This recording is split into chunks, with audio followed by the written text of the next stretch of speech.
deeply about what's going on. And a lot of it apparently has to do with who we are as souls and who we are genetically. And it also has to do with the future. The future that we will probably be in other physical forms when it occurs. Now, we're talking about the future between now and 357 years from now. Now, to us, some may say, well, that doesn't matter, I won't be here. But to other extraterrestrial races, they will be here. Many of them live an average of anywhere from 1,000 to 1,500 years. As far as a measure of time, are linear. That's the only way I can give it to you. They do not look at time the same way we do. They say that our universe, and I'm talking about everything that we know about and what we don't know about, is a 21 trillion year old hologram. They say that all the matter that is in our universe came out of black holes. And how they've described it is that there was a universe that was evolving. And when they mean evolve, that means that the frequency of that universe continued to evolve. And what happened was, as this universe evolved, those energies or series of matter, pieces of matter, which include consciousness, that did not want to evolve because they were holding themselves back, they were full of fear, whatever their frequency was, started to gain weight. They got heavy. And what happened was they formed sacks of matter. And as it gets heavier, these sacks continue to fill and get heavier. So what happens apparently is, as this raises in frequency, and I'm talking about color and sound, they say that everything in our universe is made up of color and sound. These areas, these pockets of resistance that have gained weight, at some point break and explode out, like this. They say that the Big Bang Theory is correct in its simplicity, but under every galaxy, apparently, there is a black hole, which is where everything came out of. So everything in our universe, all the matter in our universe came from someplace else. That includes us as well. They say, the Andromedans say that there is no age to us. So you can take that any way you want. But there's no age to us. That we truly are infinite. Now, this scenario is apparently what's beginning to happen now in our universe, 21 trillion years later. It's beginning to happen all over again. What's happening now is that according to Visayas and Mornay, on March 23rd of 1994, a color and sound frequency started emanating from all the black holes in the known universe. Now, in their science, and as far as they can go back in time and check, this is the first time anything's ever come out of a black hole. And what this energy, this frequency is doing, it is creating a holographic impression over all of the dimensional levels in our known universe now, of which they say there are 11 creational densities. 11. This holograph is now a 12. Now they say that it has one frequency. It does not carry a duality. And what it's doing, it is literally pulling all the dimensions up. Third density, as we know it, as we know ourselves here, will cease to exist. It is imploding on itself because everything is being drawn up. Everything. Those on the 11th are going to 12. 9 to 10, etc., etc. We are supposed to go to 4th and then to 5th, like this. Now, in the Andromedan perspective, 4th density is a consciousness. It is where an entire race is telepathic with each other, they are aware of each other, they feel each other, they know each other, they are one mind. Separate, but still one. 5th density is where we're light. We literally are what we would consider on this density light. They say this is going to happen no later than 2013 based on their science. Now, do I know if it's right? I will know when you know. Okay? But they haven't been wrong yet. Okay, so what's happening now? This frequency, there are individual consciousnesses that have appeared in this density, this 12th density, this hologram. And apparently they're like nothing that's ever been seen before. They don't know who they are, what they are, or even how to describe them. But apparently they have the ability, these beings up here, to look straight down and see everything that's going on. They can look right through dimensions. That's all I know about that. Now, why is this happening? Excuse me, regress here for a second. Now, while this is happening, what's happening again is sacks are forming. People are starting to gain weight. Essences, spirits, consciousness are starting to gain weight. That's because the frequency is pulling everything up.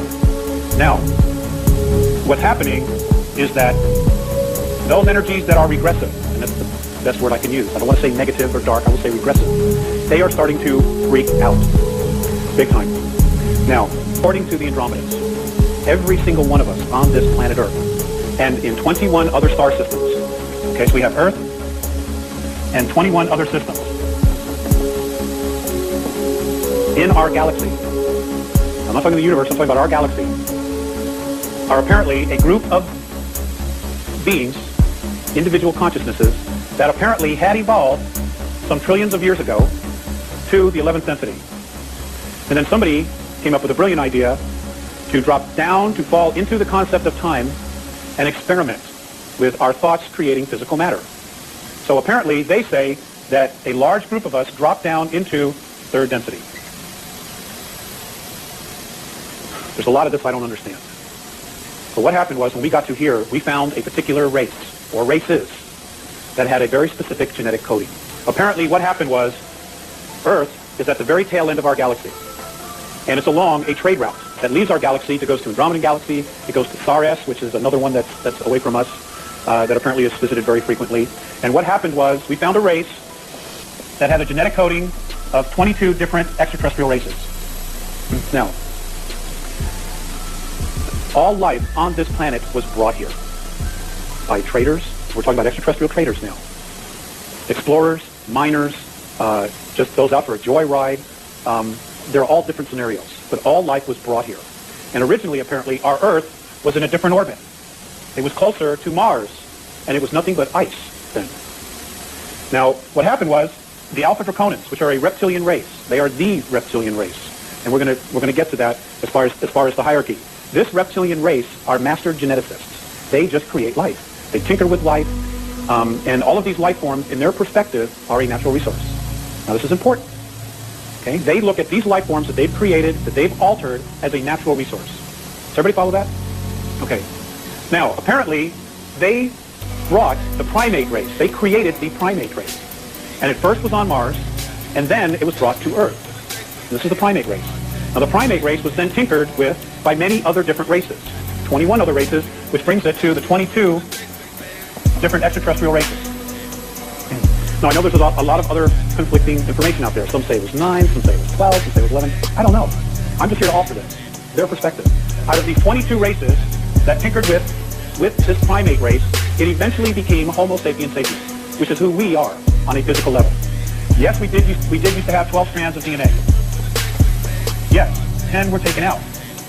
Those 10 apparently were taken out by a group from Orion. And the reason they were taken out, it was to control us and to hold us back. Now, why would they want to hold us back? The reason they wanted to hold us back is because of this. Somehow, some way, they found out who we were on a soul level. According to the Andromedans, we are a group of energies that they know of as the Batal. The reason they use this word, and this is, by the way, a draconian word, is because of legends that the Draconians themselves have about warring with a race that was creating form, human form, life forms, that were opposed to their philosophy. Now, the Batal apparently were creating life forms that they could evolve on their own. Free expression, free expression, free expression. The Draconians, on the other hand, created another race who were creating races as to be a natural resource for their pleasure. So you have two very different philosophies here. Well, how they found out who we were, apparently, was our extremes in emotions.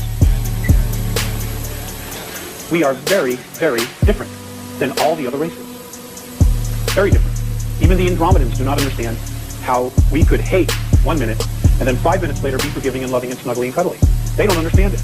On one trip on board one of the craft, Morine came to get me. I was brought back. Theseus was there, and he was watching a television, or it looked like a television. It was sitting in the middle of the room.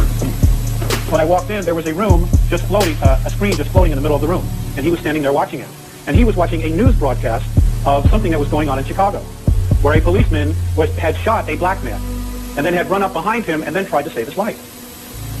And Theseus just didn't have a clue why the policeman would try to take his life and then immediately rush to his aid and try to save him. And I couldn't explain it to him. Because I don't understand. I really don't know. So, they're perplexed. How we could be this incredible race and have the abilities that we have and be so hell-bent on destroying ourselves. They don't have a clue. And after having been with them for so long, even my perspective has changed a lot in that respect. None of it makes sense to me anymore. Another time I came on board, and Morine was looking out of a window at the Earth, and he had all these meters, and he was looking at the atmosphere of the Earth, and I said, well, what is the matter? He looked very sad. And he said, don't they understand that all of this is here because they needed it? They don't understand how we can just destroy our environment. They just don't understand. It's not like we have another place to go. We don't. There's no Greyhound to Mars or Well, there is, but we can't write on it.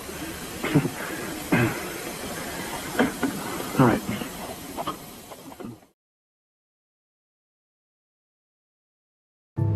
In our culture and in various other cultures, we have an absolutely extraordinary attitude to the new member of human society.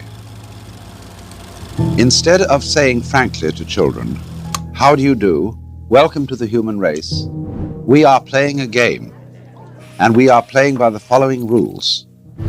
We want to tell you what the rules are so that you'll know your way around, and when you've understood what rules we're playing by, when you get older, you may be able to invent better ones. But instead of that, we still retain an attitude to the child that he is on probation. He's not really a human being. He's a candidate for humanity.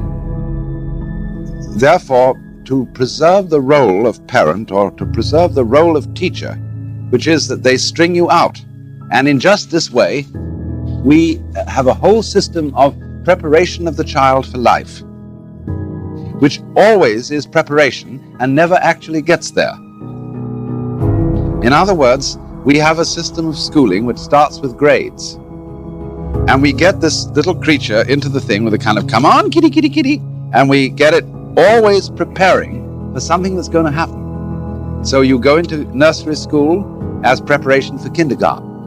You go to kindergarten as preparation for first grade. And then you go up the grades till you get to high school. And then comes a time when maybe if we can get you fascinated enough with this system, you go to college.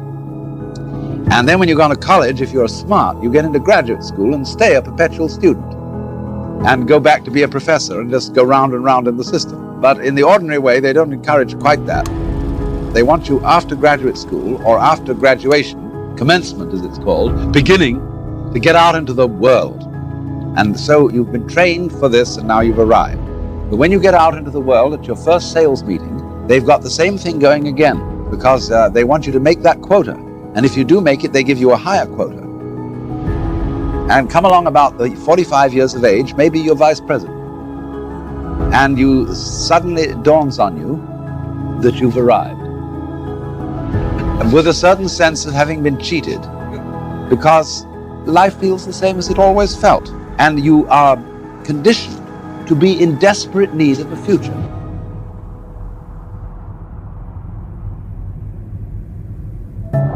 So the final goal that this culture prepares for us is called retirement. When you will be a senior citizen and you will have the wealth and the leisure to do what you've always wanted, but you will at the same time have impotence and false teeth and no energy.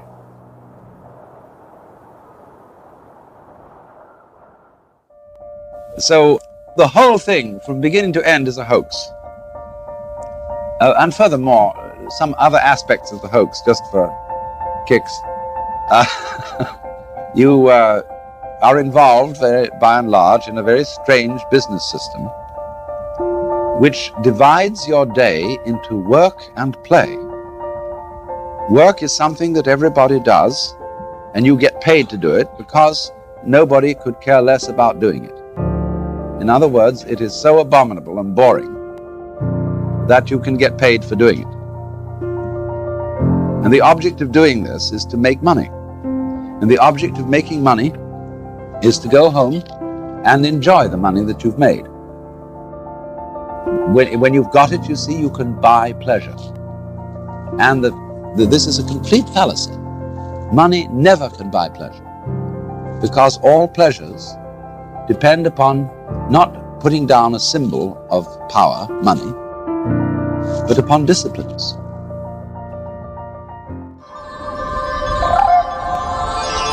We come from the stars, the heavens, and from the earth. Our tribe is so specific, that they can actually point to the very spot on the earth where the first Tonkawa came out. We come from the oceans, islands, lakes, mountains, rivers, and hills. In the land that would become Oklahoma, signs of human presence span some 30,000 years. Among the earliest identifiable tribes in this land are Caddo, Wichita, and their affiliated bands. They trace their ancestry back more than a millennium to the mound builders in a region around a place now called Spiro.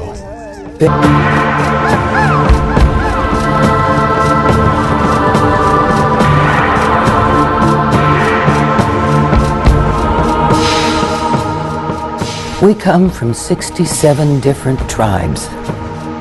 We brought our own distinct ways of life, expressed in our own languages.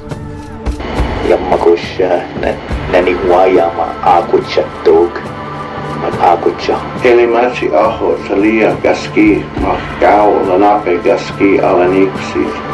Poikia dolla tungit in haige do. Okay, kahava in haige do. Nakuchki now. We'll see you again. For those who weren't already here, we all have different stories of how we came to Oklahoma. Some of us migrated by our own choice. Some of us came here against our will. When the first European explorers arrived, our long struggle began. Throughout the history of colonial America and its emerging independence, our tribes as sovereign nations fought for our freedom and control of our lands. For centuries, settlers pushed relentlessly into our domain and called on the U.S. government to force our people out. Through treaties and military force, our original homelands dwindled. From 1778 to 1867, the United States made 370 treaties with different Indian nations. The first with the Delaware, the last with the Nez Perce. By 1900, every treaty had been broken. At the beginning of the 19th century, President Thomas Jefferson advocated the removal of all Indians to one region of the country and our gradual assimilation into Euro-American culture. In 1830, President Andrew Jackson signed the Indian Removal Act, forcing eastern tribes west of the Mississippi River. After the Civil War, Reconstruction treaties pushed us yet into even smaller areas. Our ancestors came to Indian Territory on foot, horseback, wagons, steamboats, and later by rail. They made songs so that our children and grandchildren would not forget the hardships.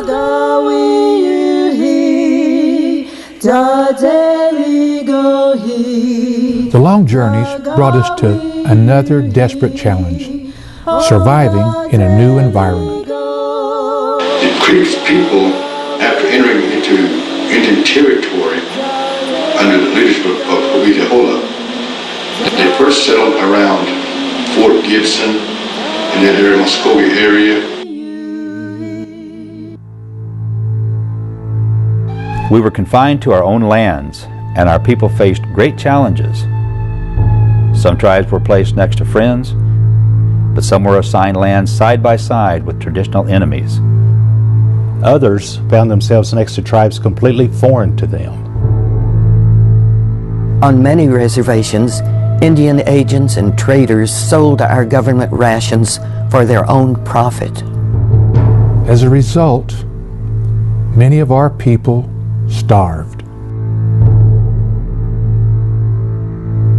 In 1883, the Indian Religious Crimes Code attempted to strip us of our religious freedoms.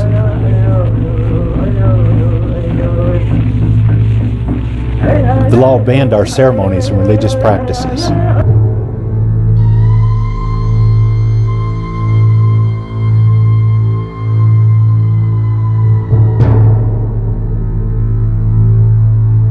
In response, we held many of our ceremonies, like the Sundance, in secret.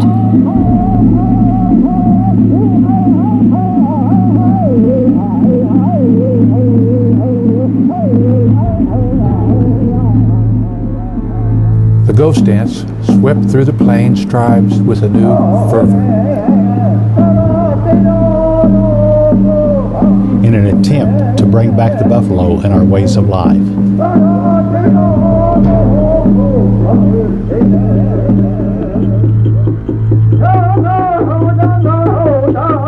Some tribes adopted the Native American church. Our rights and our land shrank again. The 1887 Dawes Act and 1889 Curtis Act overturned many of our treaties, dividing our lands into individual allotments. Individual Indians received the allotments. Millions of acres were left unassigned. The government declared this land surplus and sold it below fair market value. Before European contact, we numbered between 10 and 40 million. By 1900, the Indian population of North America was only 250,000. Untold millions died of European diseases.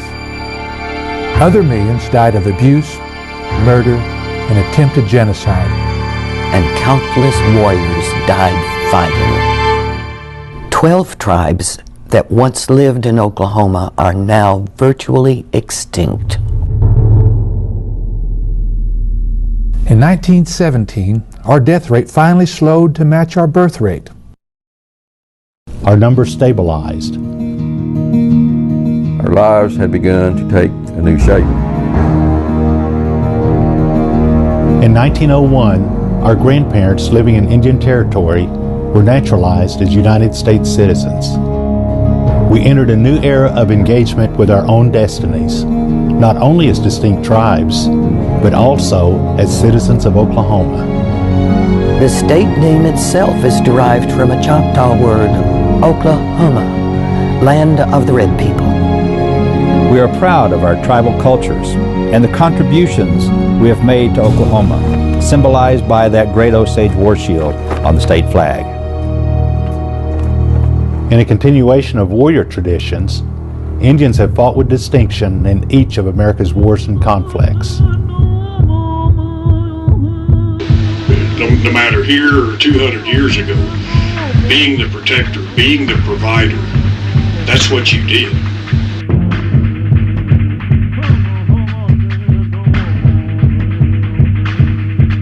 The American Indian have a way of welcoming back the veterans in more of a grand fashion.